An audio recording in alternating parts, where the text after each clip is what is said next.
நீங்கள் வந்து முழுமனதாக வந்து ரிஷிகளை ஏற்று நடந்துக்கிறீங்க. ரிஷிகள் யாரை ஏற்று நடந்தாங்க? எந்த தெய்வத்தை அதிகபட்சமாக அவங்க வழிபட்டாங்க? இல்லைங்க, அப்படி வந்து நம்ம சொல்ல முடியாதுல்ல. நம்ம வந்து இந்த தெய்வம் பெருசு, இந்த தெய்வம் சிறுசு அப்படின்னு நம்ம சொல்ல முடியாதுங்க. எல்லாத்துக்கும் மூலாகாரம்னு ஒன்று இருக்கு. அப்போ வந்து அகம் பிரம்மம் சொல்லுவாங்க.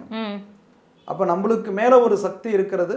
எல்லாத்துக்கும் மேலே இருக்கக்கூடிய சக்தி வந்து பரமேஸ்வரன் தாங்க. அதுதான் மூலம். அங்கேருந்து தாங்க ஒவ்வொன்றும் பிரியப்படுது. அப்படி இருக்கும் பொழுது சில அதாவது கூடுமான வகையில் வந்து பார்த்தீங்கன்னா எல்லா மகரிஷிகளும் சித்தர்களும் சிவபெருமானை நோக்கி தவம் பண்ணது, சிவபெருமான்கிட்டேருந்து பெற்ற வரங்கள் அப்படிங்கிறது நிறைய உண்டு.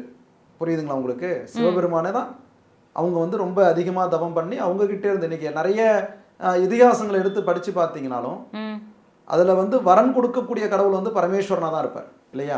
ஆமாம். காக்கக்கூடிய கடவுள் விஷ்ணுவாக இருந்தாலும் அந்த அந்த அவர் கொடுத்த வரனை தவறாக பயன்படுத்துகின்ற பொழுது அவங்கள வந்து அழிக்கிறதுக்கு வந்து விஷ்ணுவாக இருந்தாலும் அதுக்கும் உதவக்கூடிய இடத்துல பரமேஸ்வரன் தான் இருப்பார்.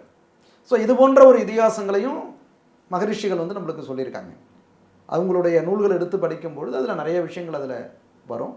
ஆனால் நம்ம வந்து இந்த தெய்வம் பெருசு, இந்த தெய்வம் சின்னது அப்படின்லாம் நம்ம வந்து அந்த தகுதியில் நம்ம இல்லை. அதை நம்ம சொல்கிறதுக்கான அதிகாரங்கள் கிடையாது. பூ விழுது பாருங்கள், இதான் உண்மை. எவ்வளோ பாருங்கள், எவ்வளோ நேரம் விழுந்திருக்கலாம், எவ்வளோ விஷயம் பேசிக்கிட்டு இருக்கிறோம். அவர் சிரசுலேருந்து பூ விழுது. இதுவே ஒரு ஆதாரம் தான்.